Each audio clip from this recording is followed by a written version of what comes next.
This story is originally made by me and my team with the help of AI. My name is Maya Thompson.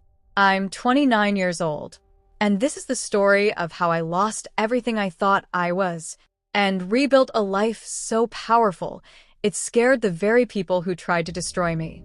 I know people love drama, scandal, headlines, but I swear on everything, this isn't fiction.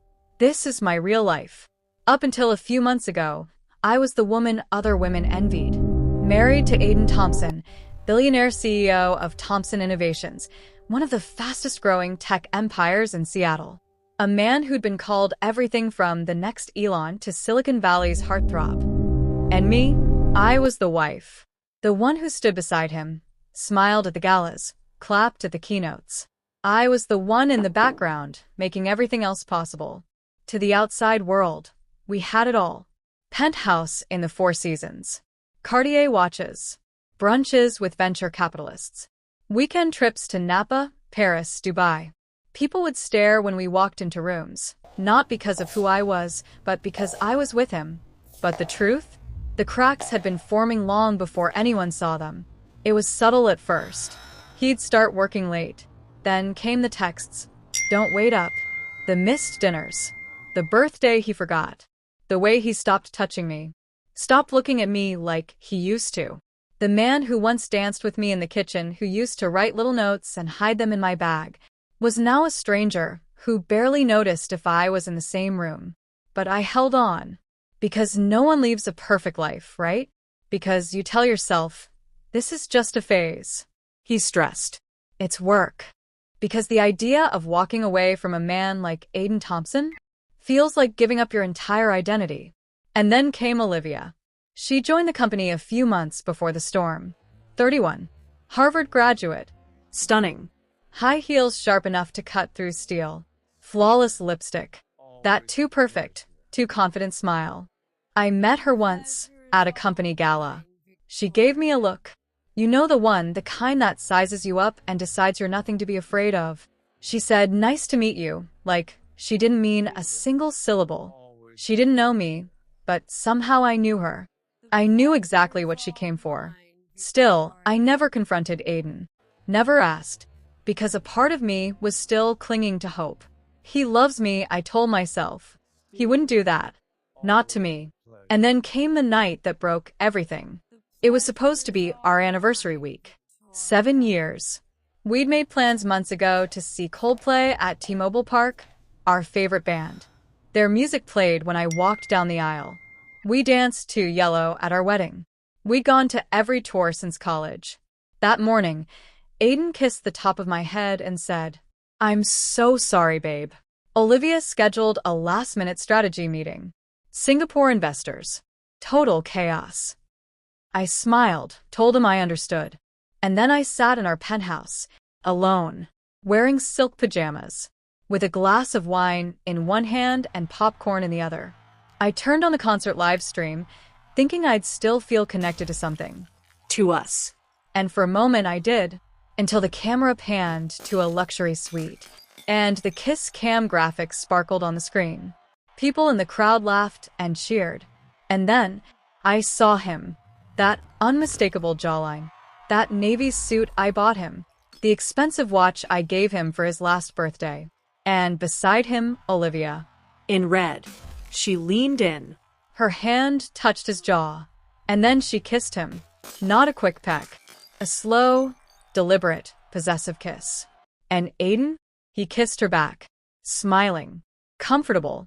Like he had every right to be doing what he was doing. I dropped the popcorn. My wine glass slipped from my hand and shattered across the hardwood floor. But that wasn't the sound that haunted me. What haunted me was the sound of the crowd cheering. The sound of the live stream announcer laughing. Looks like the CEO and HR sealing a personal deal tonight. I couldn't move. Couldn't breathe. My phone buzzed on the table, text flooding in. Sarah. Maya, are you watching this? Rachel, his PR lead. I had no idea. I swear. I'm so sorry. Unknown. He's trending. And not in a good way. I sat there, frozen. Mascara running. Hands shaking. My world collapsing in high definition. The headlines came fast. CEO Aiden Thompson caught kissing employee during Coldplay concert, while wife believed he was at work. Olivia Rivers, HR director or homewrecker? America's billionaire sweetheart. Not so sweet after all. And me? I was nowhere in those stories. Just the wife. An afterthought. That night, I packed a bag and left. I didn't wait for an explanation. I didn't leave a note. I went to Sarah's. She opened the door and wrapped her arms around me like I was made of glass. I cried into her shoulder until I couldn't cry anymore. I slept in Aiden's hoodie. Because even in betrayal, I still wanted to remember what it felt like to be held. And then came the messages. From people I didn't even know. You don't deserve this. Olivia's not the first. Check the dates on his hotel stays. He lied to everyone. She's been targeting him for months. Her ex warned me. I couldn't eat. Couldn't sleep. But one night, I watched the video again. Slowed it down. And in his smile, I saw something I hadn't seen before. He wasn't sorry. He wasn't even conflicted. He was proud. And that's when something inside me broke. And then reformed. 3 days later, he finally called. His voice was soft. Maya, I'm so sorry. I never meant for you to find out like that. I laughed. You kissed her like nobody was watching, Aiden. He hesitated. Can we meet? Just to talk. No, I said. I'd rather talk to the stadium you cheated on me in front of. And I hung up. He gave me a public betrayal. So I gave him a public reckoning. 2 weeks later was his company's 10-year anniversary gala, the crown jewel of Thompson Innovations. I wasn't invited, so I showed up. A gold gown, red lipstick, Sarah on my arm in fire engine red. The second we walked in, the entire room turned. The whispers, the gasps, the flashes of cameras. Aiden stood across the room, frozen mid-sentence. Olivia clung to his arm like she was about to drown. And then, I took the stage. No permission. No warning. Good evening, I said. My name is Maya Thompson.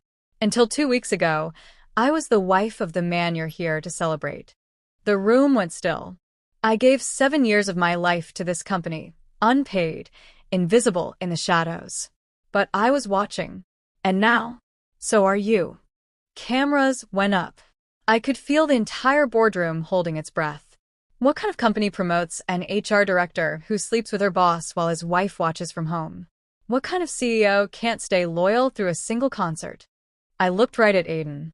You built a company. I built you. Then I stepped down to a standing ovation. That speech? 63 million views in 48 hours. Corporate sponsors pulled out.